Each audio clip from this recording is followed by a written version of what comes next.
There is a storm that never speaks in words. It lives behind the eyes of men who clench their fists not out of power but out of fear. Fear of being seen, fear of being known, fear of collapsing into the little boy they buried beneath years of armor and silence. And that boy, he's still in there, kneeling in the ruins of something sacred that was never protected, screaming in a pitch too silent for the world to hear. He was not born to dominate. He was born to be held, to be taught how to hold his own chaos without letting it bleed onto others. But no one held him. So now he holds everyone else in a vice grip, not out of strength, but because he never learned how to let go. Behind every controlling man is an unhealed boy who is punished for needing love. Not discipline, not correction, love.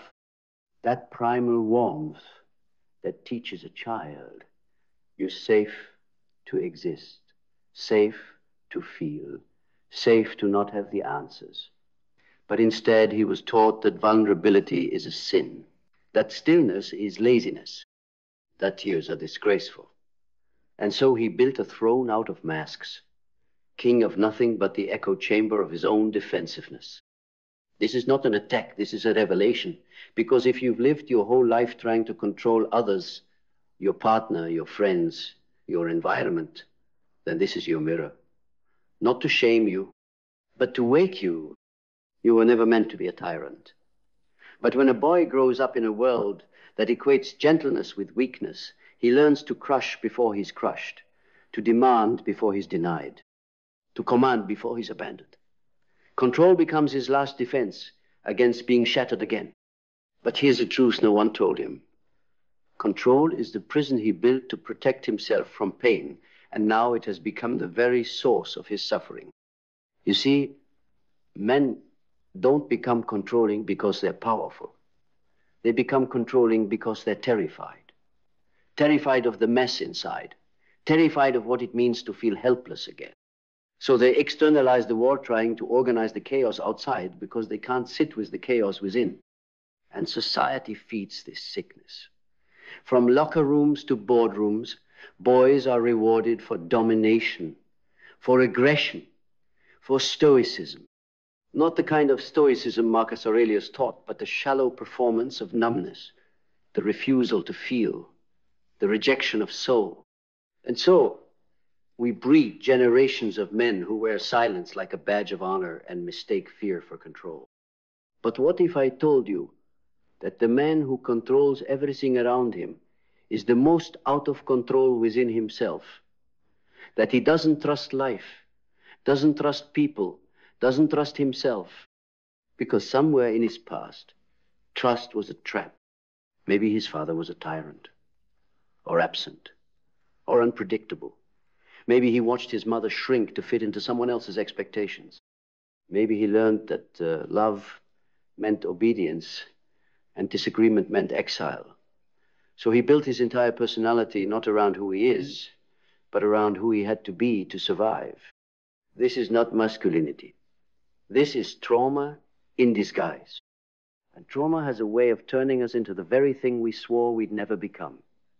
The boy who watched his family fall apart becomes the man obsessed with control. Not because he wants power, but because deep down he's afraid that if he doesn't hold it all together, everything will collapse again. But he doesn't realize it already has. You cannot build connection on top of fear. You cannot dominate your way into intimacy. You cannot heal your past by controlling your future. Real strength is not control. Real strength is integration. To turn toward that trembling boy within and say, I see you. You don't have to fight anymore. That is strength. That is rebirth. But this world doesn't reward that kind of strength. This world laughs at men who cry. It mocks men who speak with honesty. It brands emotional depth as weakness and emotional detachment as mastery. And so we create a culture of armored men, ruthless, polished, efficient, and dying inside. Men who don't know how to be loved unless they're in control. Men who mistake submission for devotion. Men who confuse silence for peace. But no woman can reach the man who is too afraid to be touched. No child can learn trust from a father who cannot trust himself. And no legacy is ever built from fear, it's built from healing. The boy inside you is not your enemy, he's your origin. He's not the weak part of you. He's the only part of you that remembers who you were before the mask was forged. Before you learned to perform, before you became the projection of a father you feared, or the rejection of a father you never had. And maybe you've hurt people, maybe you've controlled your partner, shamed your friends, sabotaged your peace. That doesn't make you evil, it makes you unhealed. But healing is not for cowards. Healing requires you to go back into the fire, not as a boy seeking rescue, but as a man reclaiming his soul. And when you do, you'll find something buried beneath the rubble, a truth that once terrified you, a truth that now frees you. You never needed control. You needed to be seen. You needed to be known beyond your armor. You needed someone to say, you're not the roles you've played, you're not the mask, you're not the tyrant you became in order to survive. You're the one who still dares to feel beneath the ruins, who still longs for something real, who still remembers a time when love didn't feel like war. But now, it's your turn to end the war. Not by fighting harder, but by surrendering to the truth you've avoided your entire life. Control is a cage, and you are not a prisoner. You are not a prisoner, but you've been living like one, trapped in a cell made of your own image. The strong man, the provider, the protector, the one who always has the answers, always in command, never faltering, never flinching. But it's all a script, isn't it? A play written long before you were old enough to question the role you were cast in. And so you perform, over and over again. You micromanage your life, your relationships, your emotions, because you're terrified of what would happen if you let go of the script. If you let people see the man underneath the performance, the man who doubts, the man who aches, the man who wonders if he's even worthy of love, if he's not controlling everything around him, that fear is not weakness. That fear is the gateway. Because only when you face it, not run from it, not mask it though, you begin to understand what real power is. Real power is not domination, it's authenticity. It's the quiet knowing that nothing in this world can take away who you are once you've made peace with the parts you've disowned. That's why so many controlling men are exhausted. Their entire life is spent policing the world around them, managing perception, maintaining dominance, keeping everything in line, as if one crack in the system will cause them to collapse. And maybe it will. Because what's built on fear always crumbles. But what's built on truth endures. Let's talk about the truth you've buried, the things you've never said out loud. Maybe it's the shame you carry from childhood, the time you cried and someone laughed, the time you were scared and someone called you soft, the time you tried to express something vulnerable and got punished for it. And slowly, a narrative took root inside you. I must not be weak. I must not feel. I must control. But that narrative didn't make you stronger. It made you split. Split between who you are and who you pretend to be. Split between the man you show to the world and the boy you locked in the basement of your soul. And every time life shakes your walls, that boy rattles his chain. Every time someone gets too close, he panics because he remembers what it felt like to be abandoned.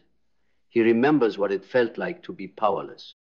And so you push people away before they can get close enough to see him. But he doesn't need protection anymore. He needs integration. You don't heal the inner child by ignoring him. You heal him by becoming the man he needed all along. Not the man who controls the world, but the man who holds space for every broken, beautiful, trembling part of himself. And that's the paradox. You stop controlling when you start accepting. When you finally say, yes, I've been scared. Yes, I felt inadequate. Yes, I've hurt people trying to protect myself. That confession isn't weakness. That confession is strength. Because only the strong can look themselves in the mirror without flinching. Only the strong can take off the mask. And when you do, you find that what you were chasing through control was never control at all. You were chasing safety, connection, worthiness, and none of those things can be seized by force. They can only be received, allowed, chosen. Control is a substitute for intimacy. A false god we bow to when we don't trust real connection, because real connection requires exposure. It requires us to be naked in a world that taught us to be armored. But what if I told you that your armor is rusting? That it's not protecting you, it's choking you? There's a better way. The man who trusts himself doesn't need to control others. He doesn't need to dominate. He doesn't need to manipulate. He simply is unshakable. Not because he controls the storm, but because he has become the eye of it. Still, grounded, awake. That's what real power looks like. It's not loud. It's not aggressive. It's not wrapped in ego. It's quiet, like gravity, unseen but undeniable. And when you embody that kind of power, people feel it. They don't obey you, they respect you. They don't fear you, they trust you, because you've earned that trust by doing the hardest thing any man can do.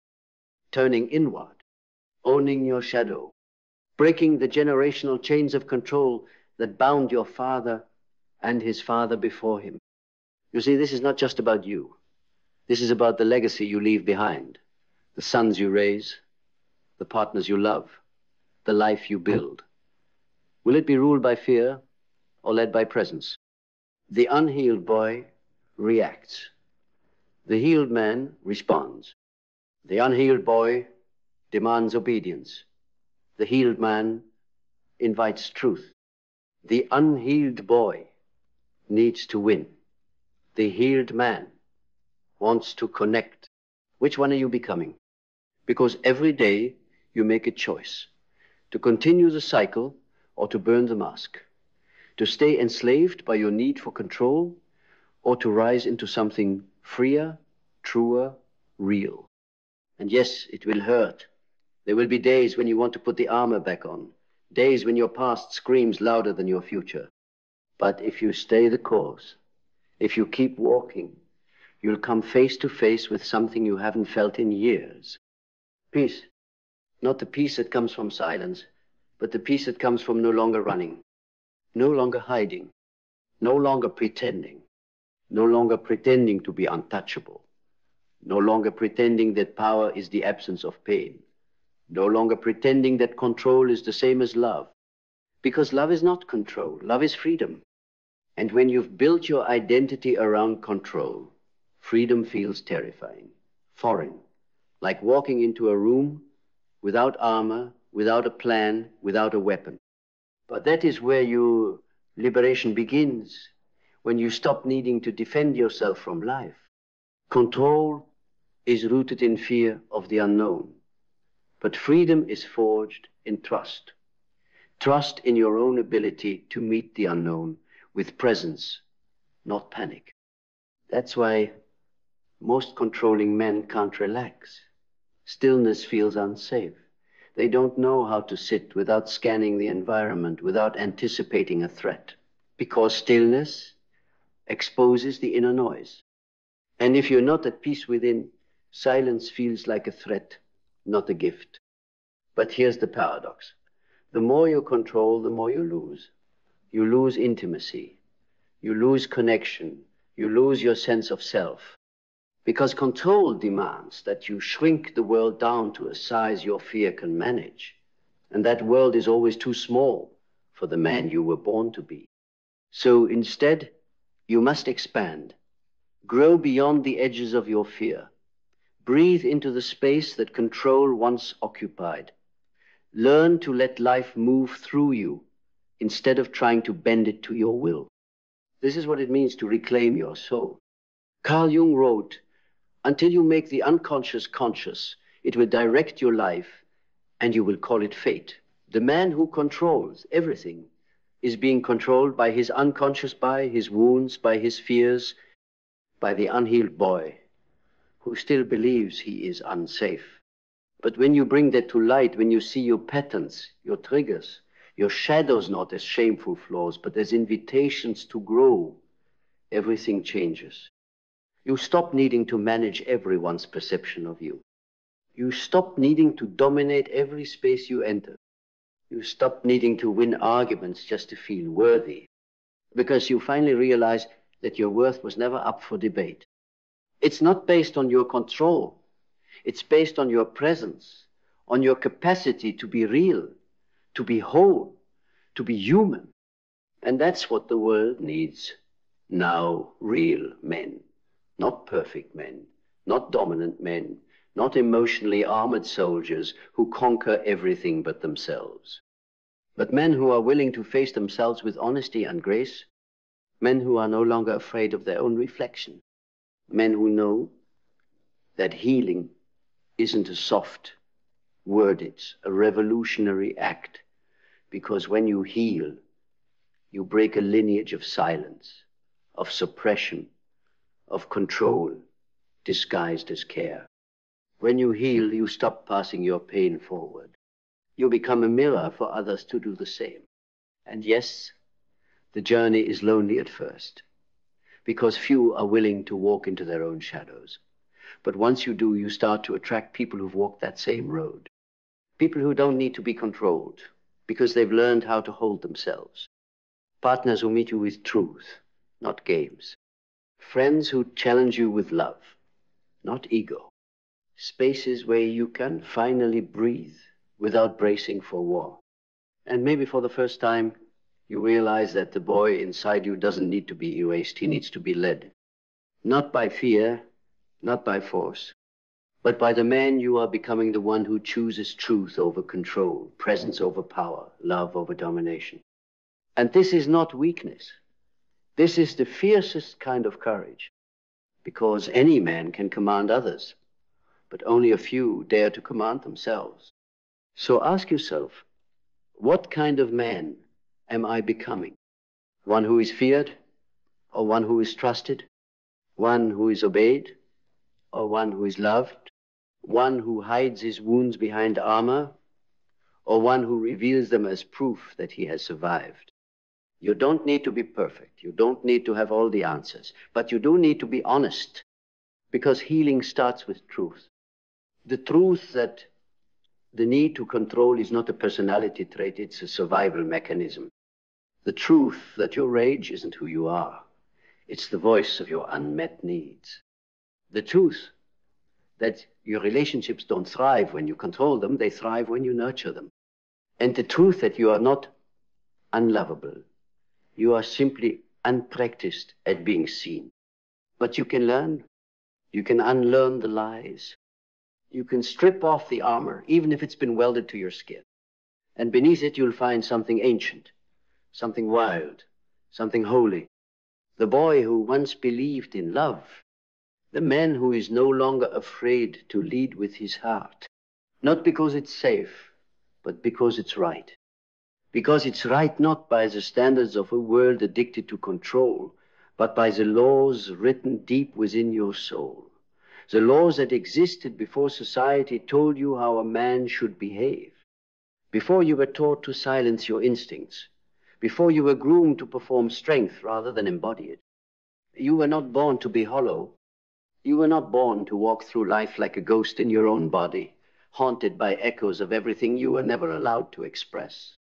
You were born to be fire, to burn through the illusions, to light the way not just for yourself, but for the others still shackled in the shadows, those still confusing dominance with confidence, still mistaking suppression for discipline, still building empires of control on the ruins of a boy who never learned how to feel. And you don't owe the world your compliance. You owe yourself your freedom. So burn the scripts, burn the expectations, burn the idea that you have to be either a tyrant or a failure. You are not either or. You are both, and you are the calm and the storm, the protector and the wounded, the leader and the learner, the one who broke and the one who rebuilt. That duality is your power. And when you stop resisting it, when you begin to embrace the full spectrum of your humanity, something sacred happens. You begin to lead from essence, not ego. You stop chasing control like a drug and start embodying presence like a king. Not a king who rules by fear, but one who rules by example, by grace, by clarity, by depth. You become the man others feel safe around, not because you silence them, but because your own silence is no longer violent. You become the man whose presence speaks louder than his voice, whose stillness commands more respect than his rage ever did, whose love is not a tool of leverage, but a sacred offering. And yes, that journey is brutal. Yes, it means losing the identity you built on survival. But what you gain in return is something no one can give you and no one can take away. Your wholeness, your sovereignty, your soul. Because the man who no longer needs to control is the man who has finally remembered who he is. Not the mask, not the role, not the performance, but the eternal flame underneath it all. The part of you that was never broken, only buried.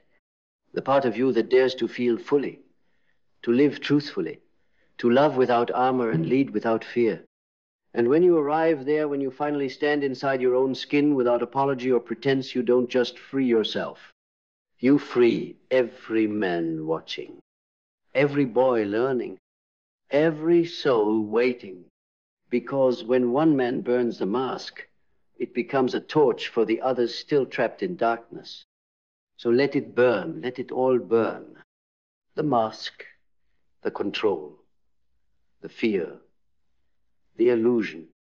Burn it not out of anger, but out of reverence for the man waiting on the other side. The man you were before the world tamed you.